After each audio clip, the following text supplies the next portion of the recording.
हमारे साथ जुड़ी हैं सुप्रीम कोर्ट की एडवोकेट। जो मुसलमान लोग सबसे ज्यादा पॉर्न मूवी देखता है, वो मुसलमान मर्द लाख रुपए के लिए अपना सौदा क्यों नहीं करता? बीजेपी की फायर ब्रांड और कट्टर स्पोक्स पर्सन नाजिया इलाही इतना एंटी मुस्लिम बोल रही हैं। कहाँ एंटी मुस्लिम बोल रही हूँ? क्या निकाह होता नहीं होता है? जी, आपके सारे मुद्दों पे, सारे बयानों में मुसलमान ही क्यों केंद्रित होते हैं? जो मुसलमान अब्बू लोग अपनी बेटियों को चौथी बीवी बनवा देता है, जो मुसलमान पिता अपनी बेटी को का निकाह मसियार के नाम पे सौदा करवा देता है, मुसलमानों ने उसको ले लिया कि तुम्हारे घर की एक बेटी हम उठा रहे हैं लव जिहाद करने के लिए और बहू को तुम अपने आप भेज दो। हमारे अल कुरान का सूरे अल काफिरून क्या कहता है कि आप किसी को फोर्सिबली कन्वर्शन नहीं करा सकते हैं। जो मुसलमान अब्बा जान लोग निकाह मुत्ता के नाम पर बेटी का सौदा करवाता है, जो मुसलमान मर्द अपनी ही बेटी का 3 तलाक देखने के बावजूद भी चुप रहता है, जो मुसलमान मर्द हैदराबाद के 4 मीनार पर अरबियों को अपनी बेटियां बेचता है और बेचवाता है। प्रधानमंत्री पर नायडू, नीतीश, नरेंद्र मोदी, योगी जी की जो लिस्ट थी उस पर सोच विचार करने की जरूरत थी। अभी अगर नीतीश बाबू या नायडू अगर खिसक गए तो मोदी जी की सरकार के वारे न्यारे होना तय है। मुस्लिम नाजिया इलाही मुस्लिमों को कह रही हैं सांप। क्या सरकार का काम मुल्ला बनाने का है? 123 बड़ी प्रॉपर्टी राहुल बाबा ने अपनी अम्मा का जहेज समझ करके वक्फ बोर्ड को दे दिया था। योगी आदित्यनाथ की लिस्ट अमित शाह जी की ओर से, उनके सहयोगियों की ओर से ठुकरा दी गई। सीधा सवाल है मेरा। इस्लामिक मुल्ला मौलवियों के फतवे को मैं अपने जूते के नोक पर रखती हूँ। जब राम मंदिर बन रहा था, तमाम आशियाने तोड़े गए, सैकड़ों घर तबाह किए गए, महिलाओं ने रो रो कर अपने घर बचाने की कोशिश की। शुभेंदु अधिकारी को इतना बड़ा चेयर मिला और सबसे बड़ा नेता बंगाल का वो बन करके बैठा, तो उसने जिम्मेदारी क्यों नहीं उठाई? खड़े हैं मुट्ठियों में रेत लेकर, हुआ करता था कभी एक दरिया हमारा, आज तो उतनी भी मयस्सर नहीं पैमाने में जितना हम छोड़ दिया करते थे मैखाने में। इस तरह के तमाम शेर मौजूद हैं भारतीय जनता पार्टी के मौजूदा सियासी हालातों में।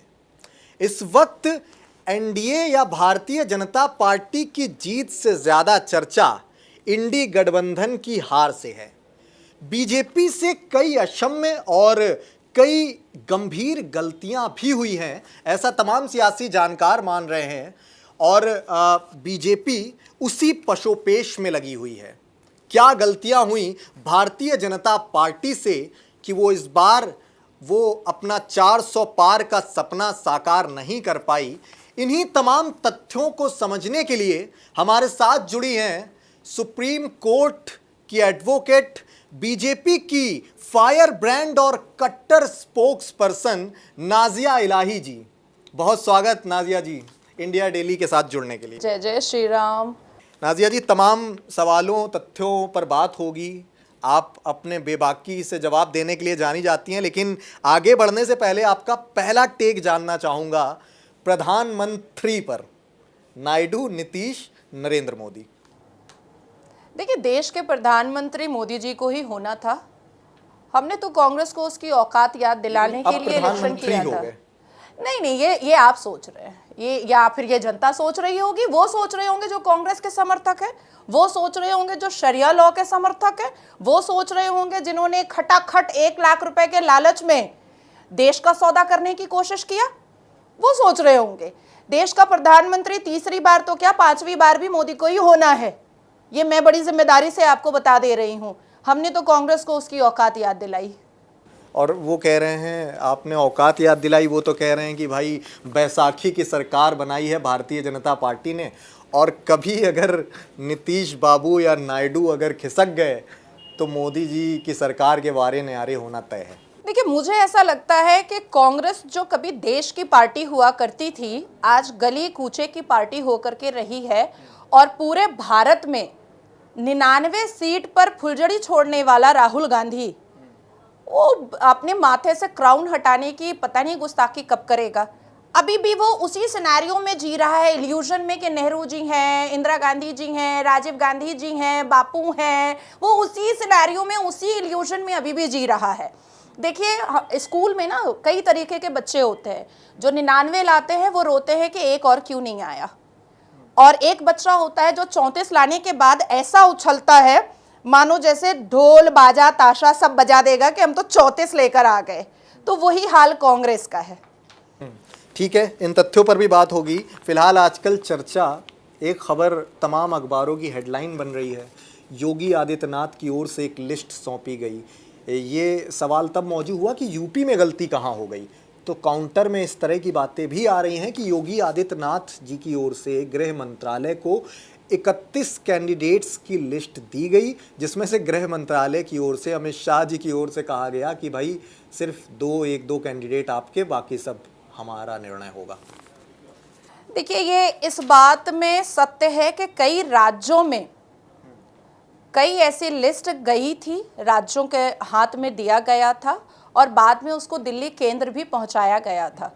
जैसे पश्चिम बंगाल में जब आप सर्वे देखिएगा जो अमित शाह जी की टीम से हुआ था या अलग से हुआ था, उन सर्वे में नाम कुछ अलग घोषणा हुई थी और उसके बाद फिर जब परिणाम आया और जब नाम कैंडिडेट के लिए आया तो वो कुछ अलग ही आ गया, और जिसका परिणाम आज हम लोगों को देखना पड़ रहा है। हालांकि इतनी सीटें लाने के बावजूद भी मैं तो 4 जून से सो नहीं पाई हूँ, मुझे तो नींद नहीं आ रही है, क्योंकि हमें हमारे गार्जियन ने, जिनके नेतृत्व में हम काम करते हैं, उन्होंने हमें जिम्मेदारी 400 पार का दिया था। और एंटी कम्बेंसी को ले लीजिए या खटाखट 1 लाख को ले लीजिए या बहुत सारी ऐसे मुद्दे को उठा करके जिस हिसाब से चिटिंगबाजी से कांग्रेस ने लोगों के दिमाग में गलत चीज़ें डालने की कोशिश की, उससे ले लीजिए, या गलत कैंडिडेट को चुनने का परिणाम ले लीजिए। पश्चिम बंगाल में मैं बहुत जिम्मेदारी से कह रही हूँ कि पश्चिम बंगाल में जो कैंडिडेट्स दिए गए थे वो कैंडिडेट्स नहीं होने चाहिए थे, और ये बात मैंने बंगाली चैनल्स पे भी बोला है। ये आप यूपी से सवाल हुआ, बंगाल में चली गई, फिर दोहराता हूँ मैं सवाल। योगी आदित्यनाथ की लिस्ट अमित शाह जी की ओर से, उनके सहयोगियों की ओर से ठुकरा दी गई, सीधा सवाल है मेरा। हाँ जी, और यह गलत हुआ। मुझे ऐसा लगता है कि पासी के ऑपोजिट में पासी को ही खड़ा करना चाहिए था। मुझे ऐसा लगता है कि ब्राह्मण के ऑपोजिट में ब्राह्मण को ही खड़ा करना चाहिए था, क्योंकि कहीं ना कहीं आग में चिंगारी डालने का काम जो हमेशा से कांग्रेस करती आई है, डिवाइड एंड रूल की पॉलिसी, जात पात के को लेकर के काम, इलेक्शन लड़ना, धर्म को और मजहब को लड़ा करके इलेक्शन लड़ना, जो एक नेहरू के ज़माने से होता आया था, वो कहीं ना कहीं राहुल बाबा ने उसको फिर से उस एपिसोड को दोहराने की कोशिश की थी।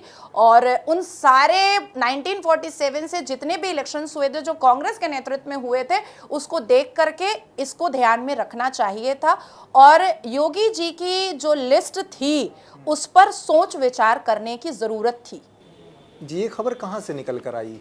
अब कहीं से भी निकल करके आई हो, पर मुझे ऐसा लगता है कि हिंदुओं को भी ये बात सोचने की ज़रूरत थी कि जिस योगी जी ने उत्तर प्रदेश को इतना खूबसूरत बनाया, जिस योगी जी ने उत्तर प्रदेश के कानून को इतना सख्त किया, जिस योगी जी ने ऐलानिया ये बात कहा कि 6 महीने में हम पीओके लेंगे, जिस योगी महाराज जी ने हर एक लड़कियों को, हर एक जात धर्म की बेटियों को सुरक्षित किया, जिस उत्तर प्रदेश में योगी जी ने लैंड माफिया या जितने भी क्रिमिनल हैं या जितने भी जंगजू और जिहादी टाइप के हैं, जो आतंकी टाइप के हैं, जो इस्लामिक मुसलमान, संवैधानिक मुसलमानों को खराब कर रहे थे, उन सब की जंजीर को अगर टाइट किया था तो वो योगी जी ने किया था। एक ज़माना था जब उत्तर प्रदेश कानपुर में गई थी और तब अखिलेश की सरकार हुआ करती थी, तो रात के 8 बजे मेरे खुद पापा ने कहा था कि आप बाहर मत निकलो, ये यूपी है। और एक ज़माना हुआ कि मैं अकेले गई थी योगी जी के प्रचार में, अकेले। ठीक है, आप ये कह रही हैं यूपी को बेहतर बनाया था, हर सेंटेंस में आपके था आया है, क्या वो था होने वाले हैं? इस तरह की खबरें भी आ रही हैं। केजरीवाल के बयान से शुरुआत हुई थी और अब तक नैरेटिव है कि योगी जी के सारे काम था होने वाले हैं, जो इसका जिक्र आपने अभी किया है। देखिए, मैंने इलेक्शन से पहले तकरीबन 19 अप्रैल से लेकर के लास्ट वोटिंग 1 जून तक हुआ और सारे मीडिया वाले पूछते रहे कि योगी जी आएंगे। दिल्ली के सड़कों पर जनता भी पूछती रही। मैं कल जब फ्लाइट से आ रही थी तो वहाँ भी सब पूछते रहे। तो मैं एक बात और आपको ट्रांसपेरेंटली और ब्लंट वॉइस में कह दे रही हूँ, ना योगी जी कहीं जा रहे हैं और ना मोदी जी कहीं जा रहे हैं। तो जिनको भी सुकून मतलब मिलने वाला है कि अब तो हम वहां पर पाकिस्तानी मेंटालिटी चला लेंगे उत्तर प्रदेश में, अब तो आराम से अजमल खसब का कोई डॉपलगैंगर आ सकता है उत्तर प्रदेश में, ऐसा कुछ होने वाला नहीं है। योगी जी जहां हैं वहीं हैं और आने वाले विधानसभा इलेक्शन में फिर से बहुत खूबसूरत रिजल्ट होगा उत्तर प्रदेश का। फिलहाल तो अब वो बात हो जाएगी ना कि हमें तो अपने ने लूटा, गैरों में कहाँ दम था, हमारी कश्ती वहाँ डूबी जहाँ पानी कम था। अब उनको डर गैरों से नहीं है, डर उन्हें है अपनों से। नहीं, मुझे नहीं लगता है कि योगी जी को किसी से डरने की ज़रूरत है। मुझे ऐसा लगता है कि अगर आप दिल्ली की सड़कों पर या उत्तर प्रदेश की सड़कों पे या बंगाल की सड़कों पे या बिहार की सड़कों पर अगर आप मेरे साथ निकलते हैं तो जितने भी युवा पीढ़ी हैं सनातनी, वो योगी जी को अपने सर मत्थे रखते हैं। मुझे नहीं लगता है कि जब योगी जी को ज़रा सी भी डर है, मुझे नहीं लग रहा है। और भारतीय जनता पार्टी अपनी गलतियों से बहुत जल्दी और बहुत अच्छे से सीखती है। ठीक है, आगे बढ़ते हैं। उत्तर प्रदेश के तमाम सवालों का जिक्र हो रहा है तो आपका कोट एक उत्तर प्रदेश का रामपुर गांव, जहां पर 100% मतदाता मुस्लिम हैं। इस गांव में प्रधानमंत्री आवास योजना के तहत मुसलमानों को 532 घर दिए गए, लेकिन इस गांव से बीजेपी को एक भी वोट नहीं मिला। मेरे हिसाब से ना ही सांप पालना चाहिए, उसको दूध तो बिल्कुल भी नहीं पिलाना चाहिए। मुस्लिम नाजिया इलाही मुस्लिमों को कह रही हैं सांप। क्या मैं ठीक हूं? बिल्कुल ठीक है, बिल्कुल ठीक है। और ये कैसे आप सांप का तमगा दे रही हैं आप? ये मैंने ट्वीट किया था और 5 जून को मैंने ये ट्वीट किया था, 5 जून को। और कई चैनल्स ने मुझे कॉल करके मेरे रिएक्शंस को जानने की कोशिश की और मैंने सबको एक ही बात बताई है कि पाकिस्तानी दिमाग वाले मुसलमानों को ने अगर किसी नफ़रत की शुरुआत की है तो वो अब नफ़रत में ही रहेगा, अब वो मोहब्बत में बदलना नहीं चाहिए। द सेकेंड थिंग इज़ कि आज मैं लिस्ट लेकर के आई हूँ हज़ारों मदरसे का, मेरे पास लिस्ट है हज़ारों मदरसे का। क्या सरकार का काम मुल्ला बनाने का है? क्या सरकार का काम खारी और मुफ्ती और मौलवी बनाने का है? ये तो सरकार का काम नहीं है। द सेकेंड थिंग इज़ कि जिस देश की योजनाओं से लाभ उठाते हैं ये मुसलमान, जिस देश के सेनाओं से सुरक्षित अपनी बहन बेटियों को रखते हैं ये मुसलमान, जिस देश में की आबो हवा में और इसी देश की इकोनॉमिक सिस्टम से कमाते हैं मुसलमान, और इसी देश के संविधान को न मानने को तैयार रहते हैं और ना ही प्रधानमंत्री को मानने को तैयार रहते हैं और ना ही कानून को मानने को तैयार रहते हैं। हर रोज टीवी चैनलों पर 2-4 मुल्ला बैठते हैं और कहते हैं नहीं देश तो संविधान से चलता है, हम भी संविधान से चलते हैं। पर जैसे ही मैं पूछती हूँ कि भैया उसी संविधान का आर्टिकल 44 है, उसको क्यों नहीं मानते हो, तो चुप हो जाते हैं, तो एकदम साफ चुप हो जाते हैं। तो मुझे ऐसा लगता है कि अगर कोई आपको सामने से कह रहा है कि वो आपका दुश्मन है और एक नहीं बार बार कह रहा है, तो फिर उसको दुश्मन मान ही लेना चाहिए। अब देखिए कि 53 साल कांग्रेस की सरकार रही, 53 साल कांग्रेस ने मुसलमानों के हित में ही सिर्फ काम किया। 53 साल कांग्रेस ने मुसलमानों का शरिया लॉ स्ट्रॉन्ग किया, all India Muslim personal law board strong किया, हलाल सर्टिफिकेशन स्ट्रॉन्ग किया, कन्वर्शन के कानून स्ट्रॉन्ग किए, मदरसा बेहतर से बेहतर बनाया। उसके बाद फिर वक्फ बोर्ड आज 2 लाख करोड़ से ऊपर की संपत्ति हो गई। 2014 में लोकसभा इलेक्शन से पहले 123 बड़ी प्रॉपर्टी राहुल बाबा ने अपनी अम्मा का जहेज समझ करके वक्फ बोर्ड को दे दिया था। तो ये होने के बावजूद भी फिर कांग्रेस 2019 में काहे 40 सीटों पर आ गई थी? ये तो किसी के नहीं है। इसका मतलब तो यही है ना। अब आप देखिए, उन्होंने कहा खटाखट 1 लाख रुपए जाएगा, 4 को रिजल्ट आया है, 5 को चले गए, जाली पर खड़े होने के लिए लाइन लगा दिया और नेगेटिव बोलना भी स्टार्ट कर दिया हिजाबनों ने। एक तरफ मुल्ला कहता है कि जन जर जमीन पर्दे में रहती है, अब ये हिजाबन बाहर कैसे आ गई?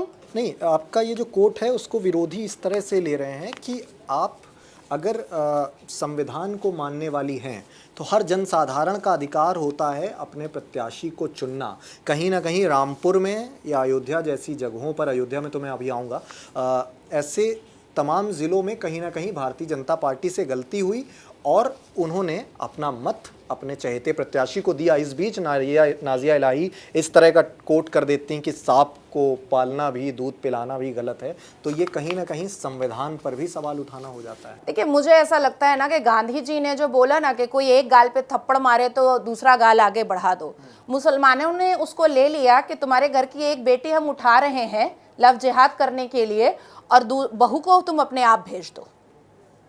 मुसलमानों ने इस हिसाब से ले लिया। अब मुसलमान जिस हिसाब से मलाइन करते हैं, डिफेम करते हैं सनातन धर्म को, तो ये क्यों बर्दाश्त किया जाएगा? हमारे अल कुरान का सूरे अल काफिरून क्या कहता है कि आप किसी को फोर्सिबली कन्वर्शन नहीं करा सकते हैं। हमारे अल कुरान का लकुम दीनकुम वलिय दीन क्या बोलता है कि आप अपने धर्म की इज्जत करो और दूसरों को उसके धर्म की इज्जत करने दो। ये मुसलमान जो, देखिए हमारे देश में 20 करोड़ मुसलमान हैं, 18 करोड़ इस्लामिक मुसलमान हैं और 2 करोड़ संवैधानिक मुसलमान हैं। तो ये 18 करोड़ कभी नारा निकालते तेरा मेरा रिश्ता क्या ला इलाहा, हमास और फ़लस्तीन के लिए आवाज़ उठाते हैं, कभी सीरिया के लिए आवाज़ उठाते हैं, कभी लीबिया के लिए आवाज़ उठाते हैं, कभी ऑल आइज ऑन राफा के लिए आवाज़ उठाते हैं। भैया, अपने जिस देश में रह रहे हो उस देश के हित में तुमने कब आवाज़ उठाया? इन मुसलमानों ने, आप मुझे बताएं कि अलीगढ़ मुस्लिम यूनिवर्सिटी से पिछले 77 साल में कोई एक ऐसी रैली निकली है कि हमको आर्मी ऑफिसर बनाओ? बता दीजिए मुझे, आप तो पत्रकार हैं। कोई एक ऐसी रैली निकली? हिजाब पहनाने के लिए रैली निकलती है, मदरसा नहीं तोड़ा जाएगा, स्कूल नहीं बनाया जाएगा, रैली निकलती है। अग्निवीर का विरोध हो रहा है तो इसी तर्ज पर हो रहा है कि भाई हमें सैनिक बनना है, उसमें तमाम मुस्लिम भी शामिल है। क्या इसमें असदुद्दीन अवैसी का कोई बयान आया अब तक? अग्निवीर का तो विरोध हो ही रहा है सभी विपक्षों के। तो असदुद्दीन अवैसी से आप बुला करके पूछिए ना कि हैदराबाद से कितने आर्मी ऑफिसर मुसलमान बने हैं, पूछिए। मैं पूछ रही हूं कि जितने भी मुसलमान समाज के ठेकेदार हैं, इस देश के हित में, इस देश को अपनी भारत माता मान करके इस देश के नाम पर समर्पित होने के लिए कितने मुसलमान आगे आए हैं? नाज़िया जी, देखिए आपका कोड जो है, मुसलमानों को 532 घर दिए गए, आपका कहना था मुसलमानों को दिए गए, इसके एवज में मुसलमान भैया बीजेपी को वोट दे दें, आपका ये कहना है?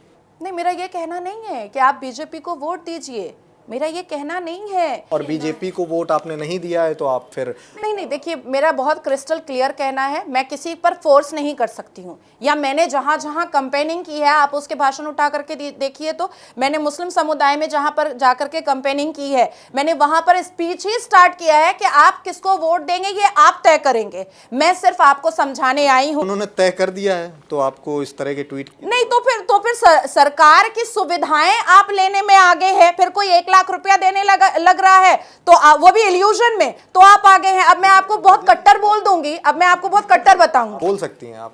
जो मुसलमान अब्बू लोग अपनी बेटियों को चौथी बीवी बनवा देता है, जो मुसलमान पिता अपनी बेटी को का निकाह मसियार के नाम पे सौदा करवा देता है, जो मुसलमान अब्बा जान लोग निकाह मुत्ता के नाम पर बेटी का सौदा करवाता है, जो मुसलमान मर्द अपनी ही बेटी का 3 तलाक देखने के बावजूद भी चुप रहता है, जो मुसलमान मर्द हैदराबाद के 4 मीनार पर अरबियों को अपनी बेटियां बेचता है और बेचवाता है, जो मुसलमान लोग सबसे ज्यादा पॉर्न मूवी देखता है, वो मुसलमान मर्द लाख रुपए के लिए अपना सौदा क्यों नहीं करता? बिल्कुल करता, हर हाल में करता। आप इतना एंटी मुस्लिम बोल रही हैं। एंटी मुस्लिम बोल रही हूँ? क्या निकाह मुत्ता नहीं होता है? 3 तलाक अगर मैंने ना बंद करवाया होता। नाज़िया जी, सवाल सिर्फ ये है आपसे कि आपके सारे मुद्दों पे, सारे बयानों में मुसलमान ही क्यों केंद्रित होते हैं, और कल को आपके खिलाफ फतवा क्या इन मुद्दों को लेकर जारी नहीं हो सकता? तो फिर अब आप मुझे बता दीजिए, एंकर आप हैं, मैं मान रही हूँ, तो आप ही, अब क्या करूँ?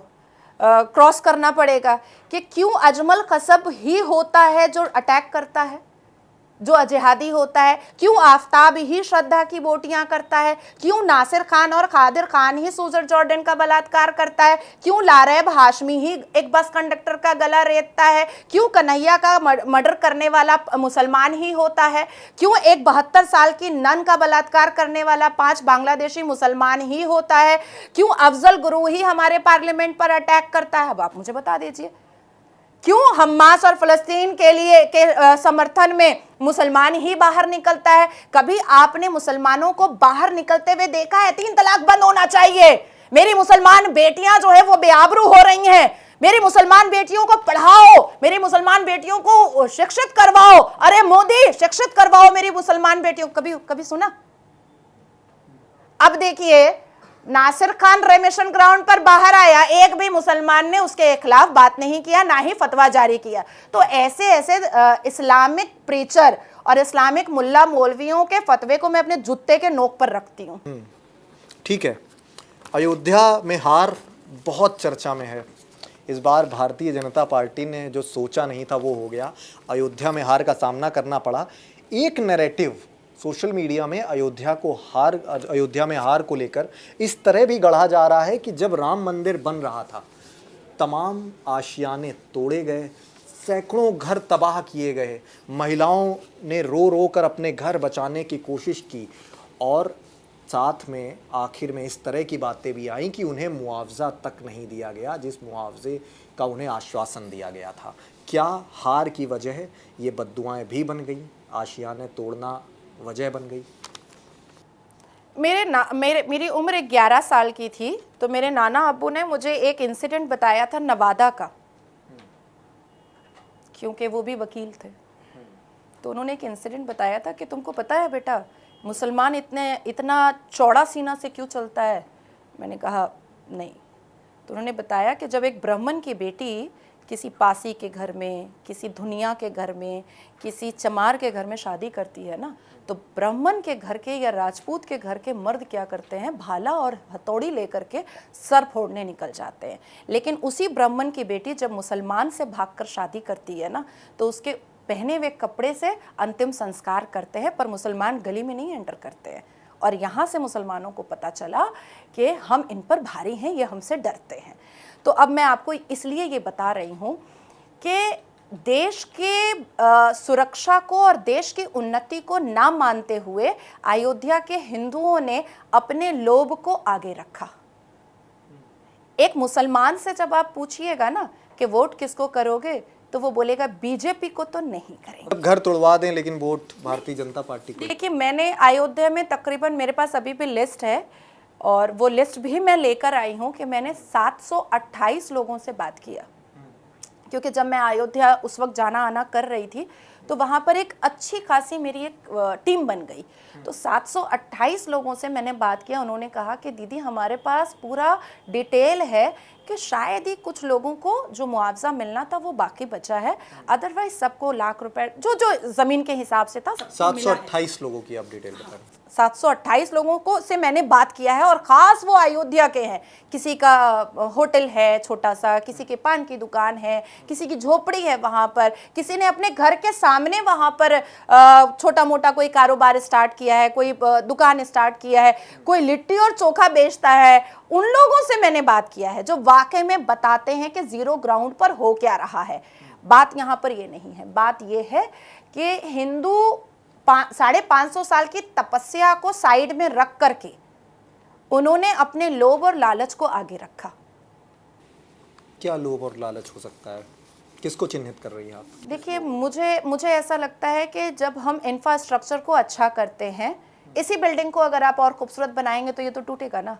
समाजवादी पार्टी को वोट दे देने से क्या उनको लोभ उनका सिद्ध हो जाएगा? अगर आप उनको लगा होगा ये जो अनाउंसमेंट हो रहा था, नौकरी मिलेगी फटाफट फटाफट फटाफट, 1 लाख रुपया मिलेगा टका खटाखट खटाखट खटाखट, और सबने राहुल बाबा का चप्पल चाट लिया, चटाचट चटाचट चटाचट हो गया। 8,500 के लोभ के चलते मुसलमान भी गए और हिंदू भी गए। राहुल गांधी इंडी गठबंधन को वोट दिया। अब भोगेंगे। ठीक है, अयोध्या में भोगेंगे। अच्छा, इस तरह की बातें भी हो रही थी, अभी मुक्तेश्वरानंद हैं, उनकी ओर से इस तरह की बात की गई कि भाई प्राण प्रतिष्ठा जो है अधूरे मंदिर में करवा दी गई, इसका आपको खामियाजा भुगतना पड़ेगा, स्थिर सरकार नहीं हो पाएगी। उनका काफ़ी रोष दिखना, अलग अलग बयानों में लगातार वो रोष व्यक्त करते रहे, तो उसका कहीं ना कहीं खामियाजा एक बड़े जनसाधारण के बीच में गया। देखिए, मैं उन्हीं संत और महंत और आचार्य की बात सुनती हूँ जो पॉलिटिकली रंगे हुए नहीं होते हैं। आपका कहना है कि अभी मुक्तेश्वरानंद जो हैं वो सियासी विचारधारा से प्रभावित है। मेरा कुछ कहना नहीं है, मेरा सिर्फ इतना कहना है कि मैं उन्हीं संत महंत आचार्य की बात सुनती हूँ या उसी मौलवी मुल्ला और कारी की बात सुनती हूँ जो किसी पॉलिटिकली कलर में अपने आप को लपेटे हुए नहीं होते हैं। सिर्फ उनकी ही बात को मैं वैल्यू करती हूँ। ठीक है, अब अयोध्या की बात हो गई, बंगाल की तरफ चलते हैं। मोदी ने बंगाल में 22 रैलियां की हैं और रोड शो किए हैं, फिर भी 20 सीटों पर बीजेपी हारी है और आप वहां पर लगातार एक्टिव रही हैं। तमाम रैली और रोड शो पर आप भी स्टार प्रचारक की आपने भूमिका निभाई है। क्या गलती हो गई बंगाल में 20 सीटों पर? देखिए, मुझे शायद आपको इन्फॉर्मेशन सही से नहीं मिली है, मुझे वहाँ पर प्रचारक के रूप में लिस्ट में मेरा नाम आया था, पर अमिताभ चक्रवर्ती, जगन्नाथ चैटर्जी और शुभेंदु अधिकारी ने मिलकर के मुझे साइड करवाया था। मैं नाम लेकर के बोल रही हूँ, मुझे किसी का डर भय नहीं है। इन 3 लोगों ने मुझे साइड करवाया था। कार्यकर्ताओं के कहने पर डेफिनेटली मैंने 7-8 रैलियां की हैं, 7-8 मीटिंग्स किया है मैंने, और जो जिम्मेदारी मुझे दी गई थी मैंने उसको बाखूबी निभाया है। पर जो स्ट्रैटेजी, जो ब्लूप्रिंट मैंने हैंडओवर किया था, उस ब्लूप्रिंट पर अगर काम होता तो शायद और भी भला होता। मैंने बंगाल के बड़े बड़े चैनल्स के सामने ये बात कही कि अगर रेखा पात्रा को चूज किया गया था बशीरहाट से, तो एटलीस्ट वो पूरी कॉन्स्टिट्यूएंसी मुझे मेरे अंडर दे देना चाहिए था। और रेखा पात्रा जो हाड़वा नहीं जा पाई, मुस्लिम पॉपुलेटेड एरिया में नहीं जा पाई, वो सिर्फ संदेश खाली में ही अपना प्रचार कर रही थी, तो मैं हाथ पकड़ के निकाल के उनको मुसलमानों के पास लेकर के जाती। क्योंकि बशीरहाट में ऑलमोस्ट 17 या 18 ऐसे मदरसे हैं जहां पर मैं फंड करती हूं, जहां पर मैं जाती हूं, जहां की मैं चीफ पेट्रोन हूं। उन्होंने मुझे आज नहीं बनाया है, ये 2010-11 की बात है।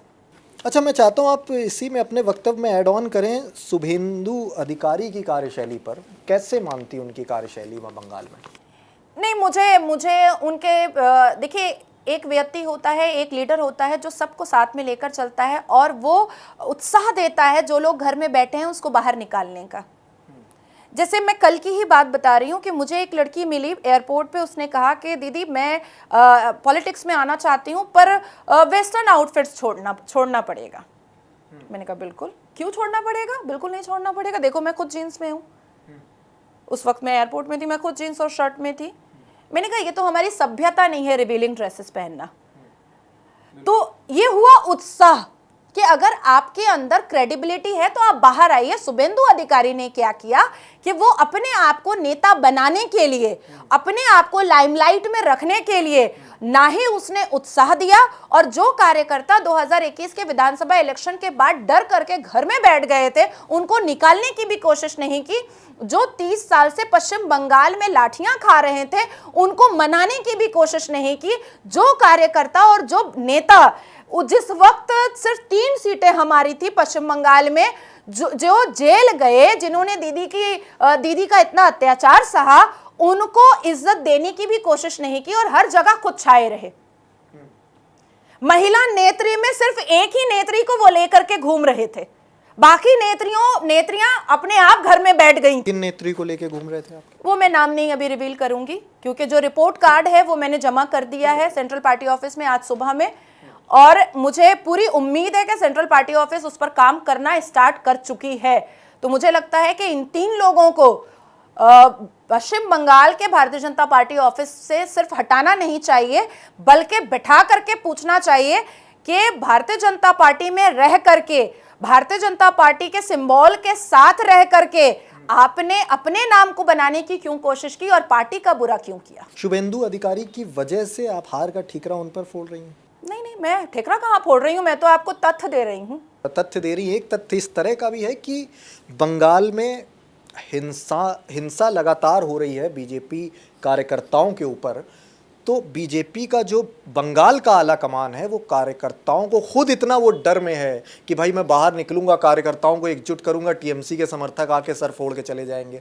तो वो खुद इतना खौफ में है कि वो कार्यकर्ताओं को, संगठन को एक नहीं कर पाया, जिसके चलते बंगाल में बीजेपी का वो माहौल ही नहीं बन पाया। सभी कार्यकर्ता डरे रह गए। इस इंटरव्यू को मैं बंगाल में ज़रूर भेजूंगी, हर जगह, ठीक है। मैं अकेले घूमती हूँ पूरे पश्चिम बंगाल में।